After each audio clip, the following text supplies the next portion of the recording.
We're here at the Nestle India headquarters to have the first conversation with Chairman and Managing Director Manish Tiwary as he takes over the company. Let's go.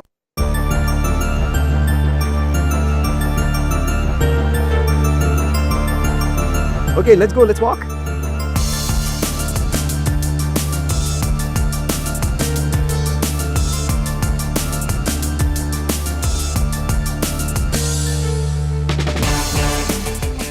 Well, 113 years in India for Nestle, 160 years globally. Yep. There's a serious legacy behind you, right? The obvious question is, what do you do when you're at the helm of a company like this to ensure that the legacy stays, but at the same time you add a little bit of your own magic masala to perk up growth? It's very interesting. It's been a few quarters since I've been at Nestle, and everyone keeps on saying, what do you want to change? And I keep on saying, he spoke about it, 113 years of presence in this country. We have very large, impactful brands. And that's what is the legacy which a lot of people before me have created. And I think the second thing which is really, really important is, what does Nestle stand for in the minds of the Indian consumer? Which is the trust which has been created, which is the whole thing about good food, good life. And the third is the employees who work with us, 9,000 people who work with us. I think these are the three ingredients which makes the legacy. And let me be honest with you. Yeah. I don't want that magic to be changed at all. Got it. I think it's working really well. When we talk about Nestle, especially in South Asia and India, we always talk about fast, flexible, forward. Yes. Focused. And that's where I want to use technology to sharpen it further. And that's the only thing. And that brings me to my next question, which is an obvious one, because when I look at some of the largest FMCG leaders right now, none of them come with both FMCG and tech or e-commerce experience. You have the benefit of both. Over 2 decades in Unilever, almost a decade in Amazon, and then you come to this company. What would then be the levers of growth, and what from your experience at both these places will you bring to Nestle? I think for me, I find it very exciting. And I keep on saying that one of the things I believe in very, very strongly is end-to-end, starting from 9 factories to the consumer when she is sort of using the product. I believe technology can make a difference. And that's what I'm trying to do, digitize all parts of our operation, which is already pretty much there. More importantly, get them to speak to each other. So when a consumer buys our product, or Maggi chicken at Guwahati, how do I get the signal to come down the chain so quickly that I have an agile and a very responsive supply chain? Yeah, it sounds easy. It's a little difficult. Yes. Yeah? And that's where I think at every aspect of a business, technology can bring a dramatic difference. What are the targets that you would be setting yourself for? Would it be revenue growth? Would it be volume growth? Would it be margin expansion? Would it be profitability? If you focus on your consumer, the rest of the things fall in place. There are 2 approaches. At least what's worked for me is get the consumer proposition right. The financial models fall in place. My experience in the reverse has not been free. When you start with the financial model and then figure out how the consumer fits it.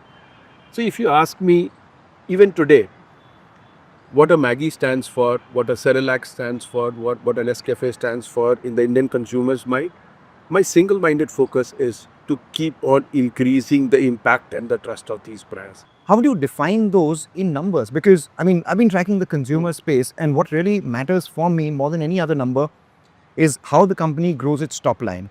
There are multiple levers for that. One is you increase your capacity, thereafter increase your, distribution, then you sell more of the product at a higher price, that's premiumization, and then you increase accessibility to those products as well. And then there is obviously the new channels and new products. On all these parameters, what have you set yourself out to do?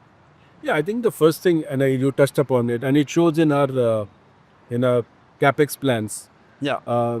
Last 2 years, we've invested close to 2,000 crores. I think Last 4 years is 5,500 crores. So there's a lot of investment going, and it clearly shows that all of us are very, very focused on volume-led growth. Got it. I think, Mangalam, that's very, very important, because ultimately what matters is how many servings of coffee or how many servings of noodles or, Kit Kat do you serve. So our focus, and it will continue to be, is very, very clearly on driving penetration through volume-led growth. Got it. Of course, pricing plays a role, especially when commodities sort of, and then if you look at the last few years, commodity has gone, we've never seen that kind of inflation. Whatever we save, we go and invest behind our brands. Got it. Yeah. And that's the virtuous circle, saying how do we increase our volumes, how do we make it more cost efficient, and then how do we keep on investing? And the single-minded focus is volume growth. Yeah. If you look at our portfolio, it's quite interesting.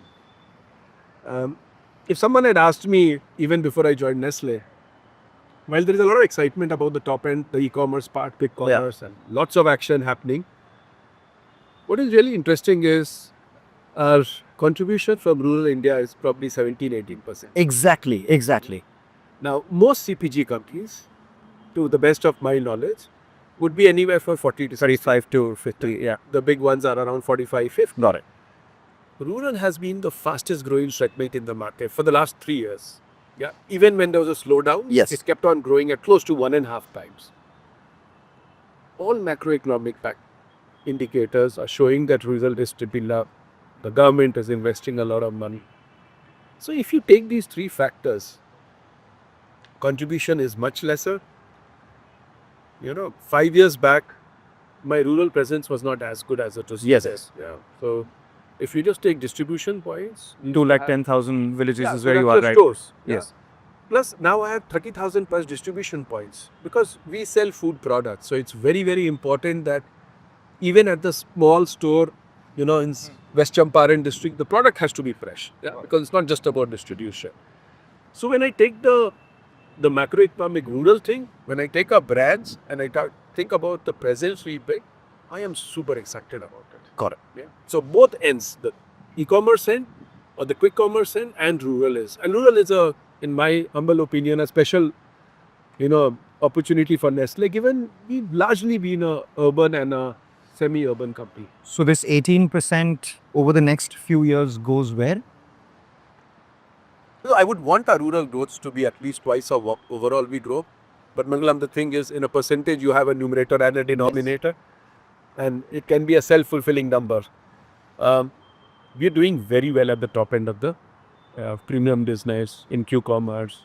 So if you look at our growth, even if you look at our market shares, on most categories, it's higher in Q-commerce than the average. Got it. Yeah. So I have a good opportunity over here and a good opportunity in rural. And which is why I'm saying I'm not so fussed about the percentage it contributes, but they should grow X times of what my normal business grow, both ends. And what is that X? It depends as we go forward. But I think the vectors are aligning, the GST stuff, some of the tax benefit, and the markets are looking up. So at least, you have to be really brave to predict the markets beyond a point of time. But I do see 2026 as a volume-led growth year. There was a period where Nestle, for almost 14 or 15 quarters straight, grew near double digits, if not double digits. And the premium end that you're speaking about, over the last, I think, 5 or 6 years on a CAGR basis, that business has grown at around 16.5%, which is nearly 65% more than your average company-led growth. And now increased penetration in rural. So in fitness terms, this would be a barbell strategy, right? The top end of the market doing extremely well and the bottom end of the market doing extremely well. If both of them grow upwards of 20%, then there is no risk to the 10% consistent revenue growth over the next 4 to 8 quarters. Should analysts read that way? One of the things which I know you are also heavily into running. Yes. Yeah. I always plan my run by the kilometer. Yeah. And why do I do that? This business, 8 out of 10 points is on execution. It's boring, but that's what the consumer values. Exactly. So while yes, strategically the space is there, we have the right to win, given our brands, given our supply chain strength on the top end and at the rural end, but a lot of great execution has to happen. Yeah. But yes, as you rightly said, the opportunity is there. It's up to me and the team to maximize on it. There is this underlying macro trend of people moving away from packaged and perhaps people also moving away from legacy brands, because now oftentimes, the legacy of a brand is viewed as an albatross around its neck because a lot of the new age customers want to deliberately move beyond that brand because this was my father's brand, my elder brother's brand, or my older siblings' brand. So I would like to move into something that is newer, more niche. How is Nestle planning to ensure that they stay relevant in those customer cohorts as well? The one thing which has changed, 15 years back, a lot of us would not look at back of pack. Yeah. Yeah, it was a little bit of blind spot for the consumer. There was a regulation, you had to print things. Today, most consumers start there. Because it's not just about, whenever we think about Gen Z, Gen Alpha, people start talking about social media. But in my humble opinion, the one thing which is at the center of it is the goodness of the food they are consuming. Exactly. They are very, very aware of sodium and salt and sugar, and it's a starting point. Pick up a Maggie, pick up any other meat, see the back of pack. It has by far the lowest sodium. Got it. Yeah. Let me talk about ketchup. Yeah. A ketchup is a ketchup. Pick up a Maggi ketchup and pick up any leading brand in the country. Yeah. Compare the sodium and the sugar. So what is, sometimes we can get distracted by the, what surrounds the core. But at the core of what the younger generation wants is good food, with the right ingredients. And I can say it very proudly, on most of our products, we are industry leaders. Now, why can we do it? It's not just because we've been around for 130 years. 20 kilometers from here at Manesar, I have a full-fledged R&D, which is focused on the South Asia business. And that's why we can achieve it. So I feel our brands have the muscle to be able to expand and occupy that mind space even for the Gen Z. I'll give you examples, two specific examples. There is a recent sauces brand which got into noodles. At a similar price point, they offer the promise of no refined flour, no palm oil, no MSG, obviously, and lower sodium than the other competitors without much compromise on taste. That is one. The other is a recently, founded protein wafer bar company, which is also doing about 100-150 CR ARR. And that pits it directly against, say, something like a Munch, where I know this was right below Nestle's nose to add some protein to the Munch wafer and make it a better product than what it already is. So these two spaces, I suddenly saw new brands come by and take a lot of incremental market share. You might be the market leader by virtue of the size that you have, by execution and by the products that you make and the legacy of the brands. But is there any worry around there? No, absolutely. I'm not going to comment on the brands because that would not be fair. But I think the first thing, which is very, very important, is size or legacy should not become a disadvantage. Exactly. Yeah. Now, I spoke about fast, focused, flexible. Yeah. One of my learnings over, having worked for 3 decades is, if your processes are not agile enough, your size could become a disadvantage. Yeah. In my sort of outlook, any consumer need, which any kind of brand owner is able to fulfill in a sustainable manner with the right promises, I would be interested. Why would I not? Yeah. But remember what I spoke about. Any organization you meet, any CEO, any person working there would say, we want to be agile, we want to be fast, we want to be consumer. Exactly. That Mangalam is good intent. Yeah. We all want to be good human beings. Yeah, that's good intent. How do you convert it into a deliberate practice in an organization of 9,000 people? Yeah, and that's where I started with the technology piece. Got it. If I pick up signals faster, if I pick up consumer signals faster, so I have a lot of respect. I have worked with a lot of New generation brands. They bring value to the table. And I do believe that all brand owners, and we care about the food the Indian consumer has, and we will try to address all these segments. But we will do it in a Nestle way, because launching a new product or a brand, in my opinion, is a one-way door. If it goes wrong, it hurts consumer trust. And that is something which is a non-negotiable. The other thing is, since you're speaking about consumer trust, not only are people looking at the back of their labels, they are also in a hyper globalized, very connected world, comparing the back of the labels from a product made in India versus a product made globally. And there have been discrepancies, be it, the infant food product or the chocolate as well, the presence of cocoa solids versus the presence of palm oil. There has been these, differences. So how do you iron those out as well? Because if it's Nestle across the world. Yeah. Let's start with this whole thing of saying a product should have identical ingredients anywhere in the day. It wouldn't work. So let me give you an example. When we sell chocolates in India, it has a certain environment, temperature. Yeah. Now, when we talk about, you pick up a product over here and compare it identical to a product where the temperature never goes beyond 18 degrees, you might have to make changes for the temperature because you still want the consumer to enjoy the bar. Yeah. This whole thing of, within the country, the first bar is what the government and the FSSAI talk about, saying, this is the rule. And it does not matter what happens in some other country, you have to follow that first. Yeah. So whenever we talk about it, that's check box number 1. Check box number 2 is it good for our consumers? And Got it. it is, tomorrow if you pick up a Maggi noodle somewhere, it could have a different flavor. Our consumer prefers a certain flavor.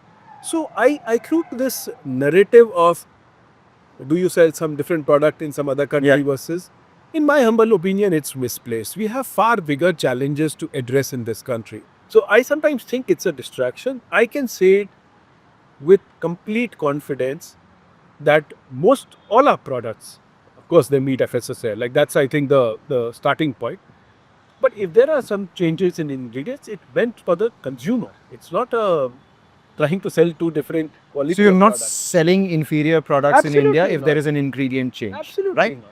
So when it comes to benchmarking, in India, selling a product which meets FSSAI guidelines is better, or global best standards versus FSSAI, if global best standards higher, whichever is higher, how does that work? No, it wouldn't be fair to compare that, Okay. because you would be then, you can't pick up a line item and say, what is best there, let me add this. It doesn't work like that.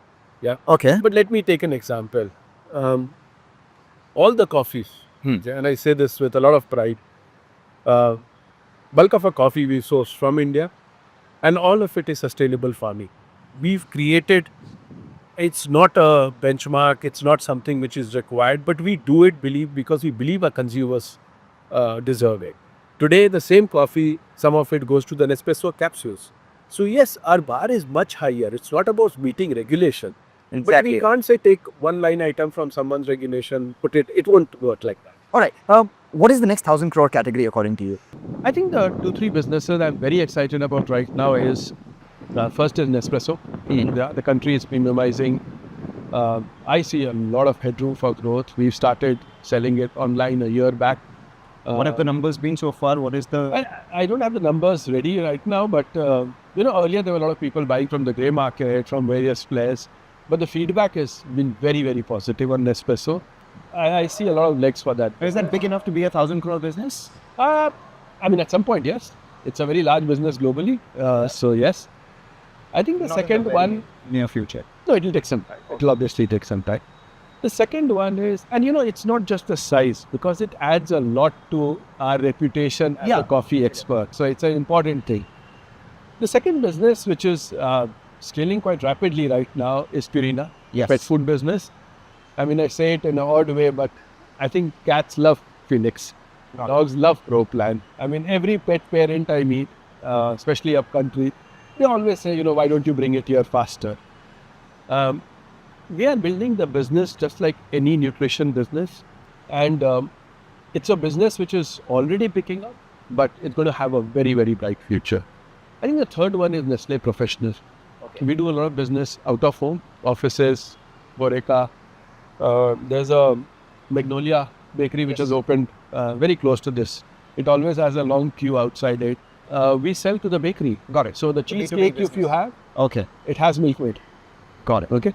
So I think chefs are very, very fussy about the ingredient which goes. So in most How big is restaurants, that business for you right now? it's a large business. It's 1,000 crores plus. It's doing really well. It's now That's B2B, all in all. it's B2B. It has a machines business, which is what we install in coffee. It has a very large business where we provide coconut milk powder. For example, most Thai dishes, when you have it in a, it should have Nestle CMP, coconut milk powder. Got it. So we mastered the products and we become a very, very close, close to the chefs, because we give them the confidence that if you use this, you have consistency of taste. So I think these are 2-3 businesses which are emerging. I think some of our other smaller businesses like confectionery, we still have 17-18% share. Yeah. So a lot of headroom to grow, and plus the category is booming. So in a good place overall. Any other new category itself that you're looking to seed right now, or this is enough for now? This is enough for now. So you don't want to be first to market, but you have to ensure that when it's there, you will be the lasting one. I don't see it as a relative race. It's, there's a lot of headroom. I mean, think of It's a marathon, not a sprint. Yeah, first 5 kilometers, you literally have a lot of Carl Lewis's running next to you. If you try and imitate that, your own pace goes down. Yeah. And most runners know how to pace it, saying, let me stick to my 6.5 because it's a long run.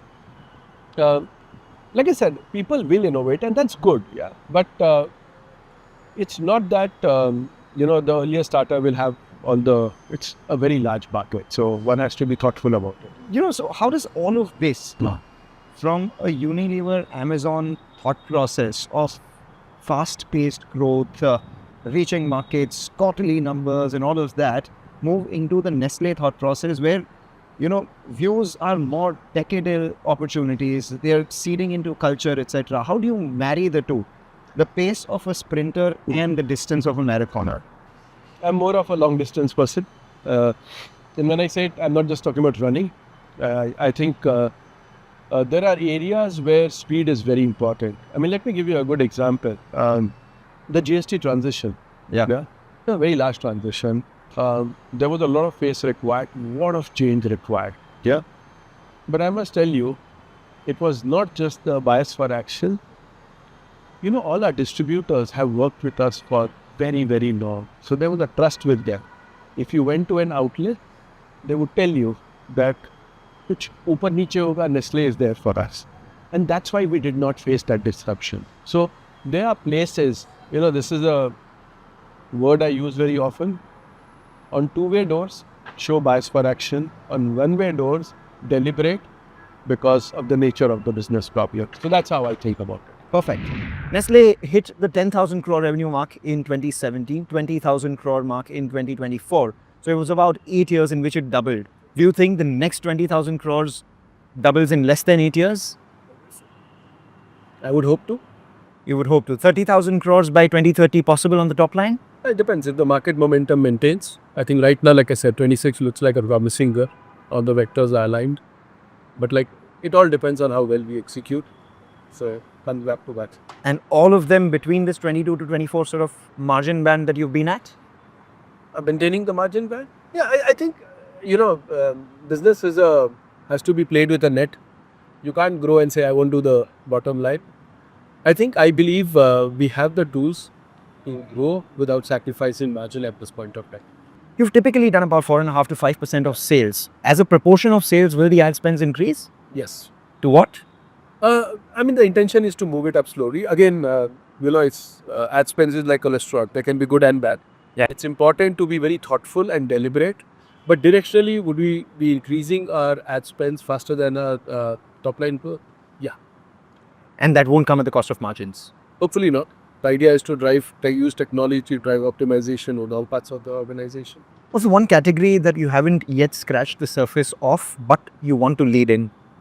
I think all this, we are very early in most of our categories, but if I picked it up, I think pet food be the one which I'm very, very interested. We have a business, but it's early days. My ambition for the business is much, much beyond where it is today. Could you put a number to that ambition? Because, everyone's eyeing that market. We had, after Purina went into Nestle's fold, before that, there were a lot of the startups that did extremely well, got funded, etc. as well.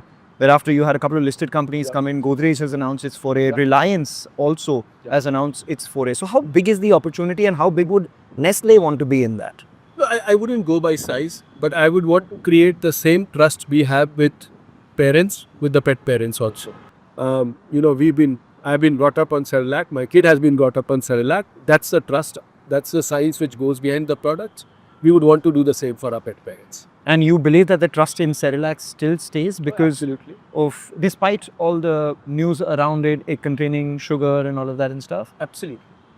that's showing in the numbers. Yeah, see, I'm saying that's why I keep on saying we have to be very careful with the narrative and what we digest. There's so much of information flowing around. The first thing is, does it meet the law of the land? Yeah. The second is, today we have a zero added sucrose variant also. We give the consumer the trust, but does it have the trust? Yeah, absolutely. When we look at Nestle at say 30,000 crores revenue or Yeah. 40,000 crores revenue, what would the composition of that revenue be according to you? And let me call our more established businesses and our econs, the new businesses, because sometimes confectionery will go faster, coffee will go faster. I would probably say that our newer businesses, which is Nestle Professional, pet food, Nespresso. DRL, JB, and just Yeah. Nespresso, these would go at 2 to 3 times of our main portfolio. Yeah, and therefore I see that's a kind of growth pattern I'm seeing. Yeah, but what you have to keep in mind is none of our products have a monthly penetration like say a laundry of 98%. Yeah. Yeah. Our highest monthly penetration would be 16-17%. So you get the headroom for growth. So you have a target on penetration by 2030? I don't want to put a number on to because but that's the focus of the entire group Increased and for penetration. Nestlé. FMCG industry on the whole does about 35% revenue coming in from rural and 60% volumes coming in. Yeah. You're half of that. Would you reach the industry average in the next 5 years? Would that be your target? A percentage is always misleading, but yes, we have to grow at maybe 1.5 times the normal rate in rural, and that's how I want to drive it. A brand from Nestle Global's portfolio which hasn't come to India right now, or a category that hasn't come to India right now, which you are extremely excited about bringing to India, which you believe the market is ready for? Well, there are a lot of innovations happening right now. Globally, Nestle is into what? Yeah. Packaged drinking water, ice cream, so many other categories, right? Yeah, I think no, we're not looking at those categories right now. I think I am still looking at how to get more out of my current brand. See, so I think the products. I think that's the advantage of Nestle. The innovation happening on the products, be it Kit Kat, be it Noodles. I think there's a lot to absorb. Yeah, and that's where the focus is. If a new brand opportunity comes up, we did that for pet food. We would look at it, but bigger, bolder, fewer will be the mantra. So if one had to make, in tech terms, a word cloud of all the attributes that you bring, which would be the 3 boldest ones? I think it would be, for me, the biggest thing is consumer. I always, if I speak to you or anyone else, and if the word consumer does not come up in 4-5 lines, I start getting worried.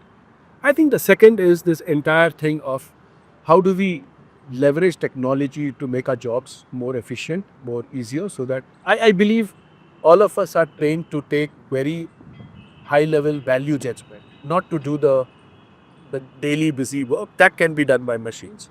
And the third is a little bit of bias for action, which is the fast, focused, flexible. Take that point, Manish. It's a pleasure speaking with Thank you. It was our first conversation, and as we see, first of many. Look forward. This is a marathon, not a sprint. Thank you.